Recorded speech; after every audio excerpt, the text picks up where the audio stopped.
Ini nemanin Pak Abraham. Iya, iya. Ya. Oke. Oke ya. Oke. Ya. Terima kasih teman-teman. Kami ini masyarakat yang peduli ya terhadap pemberantasan tindak pidana korupsi, koalisi besar. Ini ada teman dari LBH Muhammadiyah dan saya susah menyebutkan satu persatu, tapi yang penting kalian bisa lihat di sini. Tadi kita berdiskusi sama pimpinan KPK ya, dihadiri langsung oleh Pak Fitro dan Pak Ibnu. Kemudian menyusul saat terakhir Pak Ketua Pak Setio Budi juga hadir. Kita mendiskusikan kasus yang sedang hangat nih. Dan kebetulan kita membawa laporannya juga yang sudah dibuat oleh teman-teman koalisi, yaitu dugaan korupsi ya yang terjadi di proyeknya ya, saya katakan di proyek strategis nasional PIK 2. Jadi kita ingin KPK lebih konsentrasi ya, menelisik, melakukan investigasi terhadap proyek strategis nasional. Karena kita melihat di dalamnya bahwa kuat dugaan telah terjadi tindak pidana korupsi di dalam penetapannya sebagai proyek strategis nasional. Karena KPK punya kewenangan untuk melakukan pemeriksaan terhadap penyelenggara negara, baik yang ada di tingkat daerah maupun yang ada di tingkat pusat. Karena kita bisa duga bahwa penetapan PIK menjadi PSN itu tidak terlepas dari praktek kong kali kong, praktek suap menyuap, ya, dan lebih jauh kita bisa melihat bahwa di situ ada kerugian negara sebenarnya, ya. Pasal 2 kerugian negara. Oleh karena itu ini menjadi kewenangan KPK dan kita sudah sampaikan langsung kepada pimpinan KPK. Data-data yang kita punya cukup banyak, kita sudah kolek dalam satu sistem sehingga begitu dibutuhkan kita bisa langsung mendistribusikan kepada KPK untuk membantu KPK melakukan penyelidikan lebih cepat. Tapi kami yakin juga bahwa KPK juga pasti punya data yang cukup untuk melakukan yang namanya full bucket. Karena di sini ada beberapa teman-teman, mungkin nanti yang lainnya bisa lebih menyempurnakan apa yang kita diskusikan di dalam. Yang jelas kita melaporkan proyeknya ya, proyek strategis nasionalnya. Kemudian juga kita melaporkan tentang ada dugaan kuat terjadi suap menyuap gratifikasi di dalam penerbitan ya. Penerbitan sertifikat di atas laut ya, yang diduga kuat dilakukan oleh Agung Sedayu Group dan anak perusahaannya yang ya. super cepat satu yang lagi. Super cepat. Oleh karena itu kita meminta supaya KPK tidak usah khawatir memanggil orang yang merasa dirinya kuat selama ini, yaitu Aguan ya. Karena nama ini seolah-olah diciptakan mitos bahwa dia tidak tersentuh oleh hukum ya. Oleh karena itu kita ingin mendorong KPK supaya orang ini segera diperiksa. Nggak boleh ada seseorang secara individu mengatur negara ini. Tidak boleh ada seseorang secara individu mengatur presiden. Oleh karena itu tegas sikap kita semua bahwa kita meminta KPK untuk segera melakukan penyelidikan, investigasi lebih cepat terhadap kasus proyek strategis nasional dan yang berkaitan dengan proyek-proyek strategis nasional yang ada di PIK 2. Karena ini merupakan gunung es. Saya pikir untuk sementara itu. Ada aguan yang diadukan, apakah pihak lain yang diadukan juga? Karena KPK mempunyai kewenangan untuk melakukan penyidikan terhadap penyelenggara negara sesuai dengan undang-undang, maka selain penyelenggara negara, pihak swasta juga aguan bisa diperiksa. Penyelenggara negara itu siapa? Mulai dari kementerian sampai aparat tingkat bawah, kabupaten, provinsi, maupun sampai yang paling di atas. Jadi semua kita minta diperiksa. Siapa saja persisnya yang diadukan ini itu? di mana titik letak korupsinya? Apakah juga terhubung dengan IKN, investasi IKN yang kemudian menjadi tukar guling untuk penetapan PSN? Ya, Penguasaan aset itu merupakan suatu kerugian negara dengan tidak mengikuti aturan perundangan yang berlaku, yaitu aturan yang mengatur tentang pesisir laut, dan UUD 45 itu mengatur bahwa bumi, air, dan kekayaan yang ada di dalamnya itu adalah digunakan untuk sebesar-besarnya kemakmuran rakyat. Tidak bisa dikuasai oleh oknum tertentu, dikuasai untuk proyek-proyek yang tadi disebutkan oleh Pak Abraham sama itu PIK 2. Berikut dengan penerbitan sertifikat yang super cepat itu. Itu sudah itu melanggar, nah, itu bisa UUD 45 yang dilanggar, konstitusi, Undang-Undang 3199 itu pasal 2, tidak hanya pasal 1 ya, pasal 2 itu di mana itu di ayat 2-nya itu bisa tuntutannya itu bisa dilakukan tuntutan hukuman mati terhadap orang-orang yang sudah melampaui batas seperti ini. Itu seperti itu. Jadi itu harus KPK. Kenapa harus ke KPK sementara di Kejaksaan Agung sudah menerbitkan sprint lead ya, sudah ada di sana.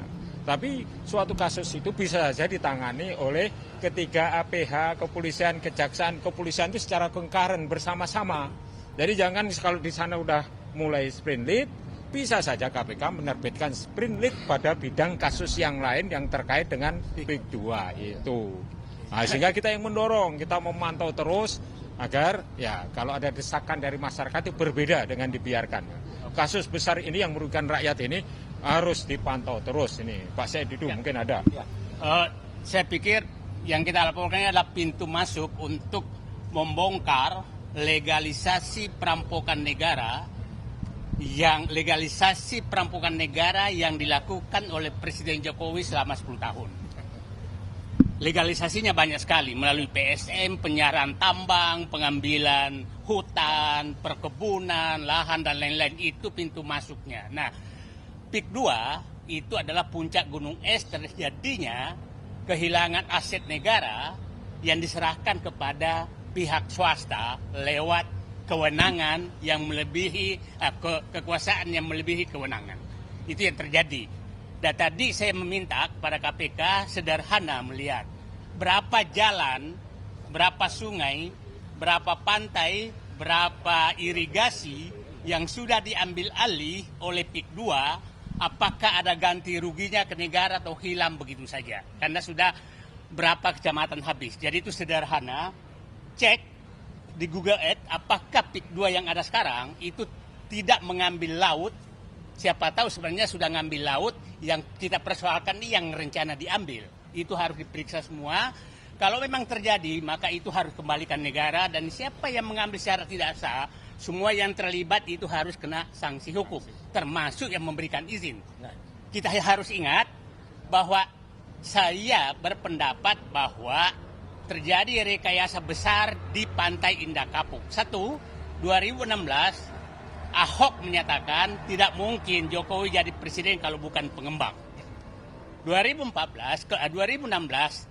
Ketua Abdesi yang menyatakan, dan Abdesi ini adalah kepala desa yang di PIK 2, menyatakan mendukung Jokowi 3 periode.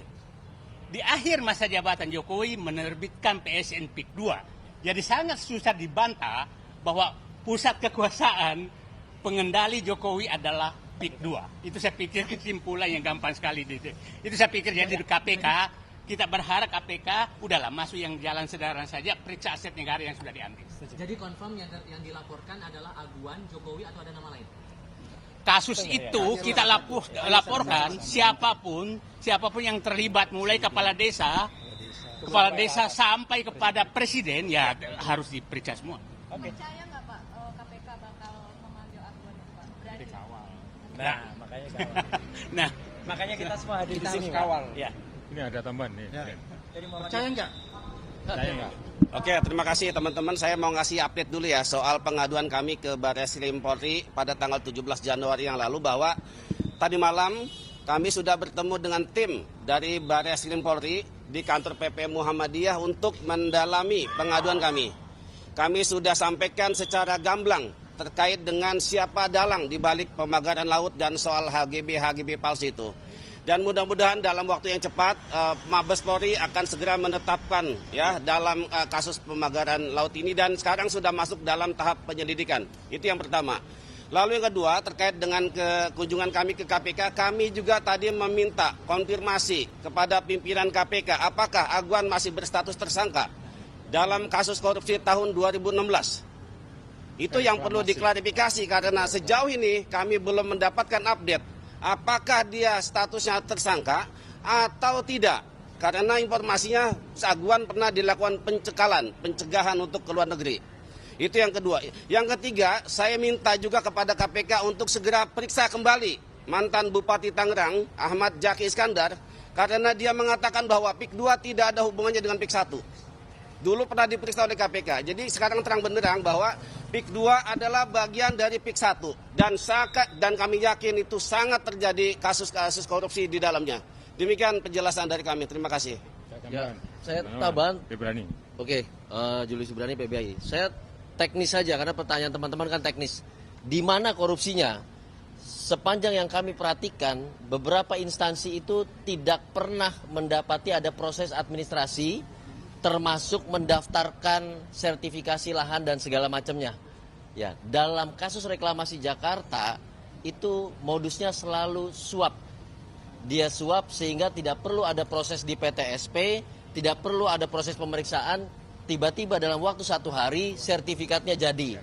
Apa pengalaman KPK di perkara itu? Silakan cek dalam kasus-kasus ada pemanfaatan. Ketika terjadi sertifikasi berarti terjadi pemanfaatan. Ketika terjadi pemanfaatan maka harus dipastikan negara mendapatkan apa. Kalau negara tidak mendapatkan apa, di situ terjadi kerugian negara. Titik sampai di situ. Ya, 2 hal itu sudah amat sangat sederhana buat KPK dan sudah amat sangat mudah untuk diusut oleh KPK. Kepada siapa? Silakan cek, ada swasta di situ, ada Aguan dengan Agung Sedayunya di situ, ada anak perusahaannya yang setelah kita cek di sana, perusahaannya, kantor-kantornya tiba-tiba berubah jadi tempat apa dan segala macam, tidak mampu diidentifikasi. Apakah domisili hukum badan hukum yang seperti itu diperkenankan untuk mengajukan sertifikat? Saya pastikan tidak. Seseorang yang mengajukan sertifikasi lahan itu domisili hukumnya harus jelas.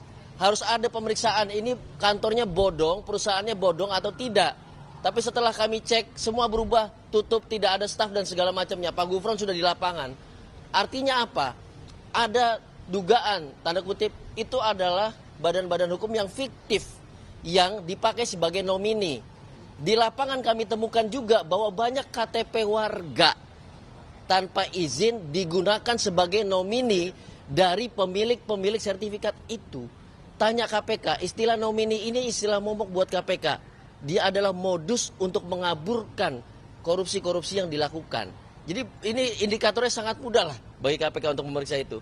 Dan yang paling penting, sebentar, yang paling penting adalah kita bicara ini untuk siapa? Bukan untuk Said Didu, bukan untuk Abraham Samad. Masyarakat di sana semua terdampak. Nelayan yang tadinya hanya butuh 1 drum untuk melaut, sekarang butuh 3 drum karena dia harus keliling jauh. Ya, itu bahayanya juga sangat ada di depan mata. Kenapa? Tidak ada plang, tidak ada lampu. Sewaktu-waktu dia bisa menabrak dan tenggelam di laut itu. Masyarakat juga terdampak. Kenapa? Wilayah yang dipagari tentu tidak bisa diambil ikannya. Pagar menggunakan plastik, triplek HPL segala macam, tentu itu merusak lingkungan. Jadi ini multidimensional.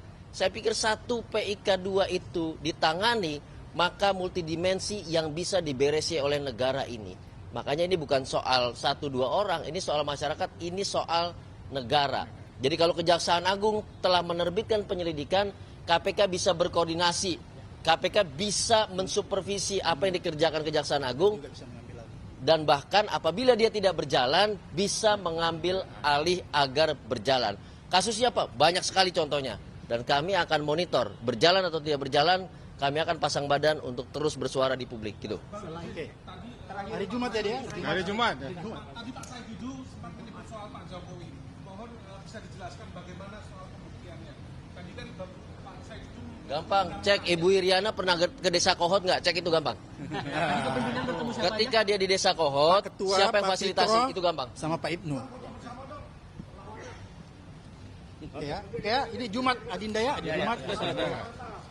Ini Jumat berkah. Jumat berkah. Dulu Jumat keramat. Berkah bagi pelapor, keramat bagi Aguan dan Jokowi. Ini keramat buat Aguan.